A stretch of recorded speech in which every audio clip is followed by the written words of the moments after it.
Армысыздар, қайырлы таң. Көңіл-күйлеріңіз қалай сіздердің? Менің көңіл-күйім 30 сәуір, Томас Корнейлдан оязық. Дені сау адам табиғаттың ең үлкен жемісі. Таңғы 5-те тұрып, жүгіріп, мына теңізге суға түсіп,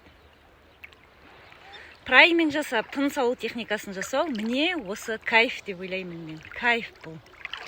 Керісінше адамдар таңда ұйықтап, кешке қарта бір қызықты қуып жүреді. Неге ауру жасарып кетті деп жатыр. Адамдар қараңғы батқанда ұйықтау керек, таң атқанда керісінше таңмен бірге тұру керек, табиғатпен бірге болу керек. Сондықтан да денім сау болсын десеңіздер,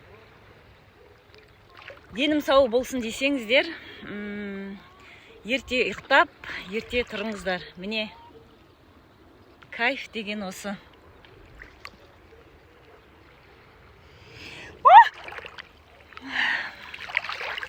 Жүресіздер десем да. Міне, қараңыздар.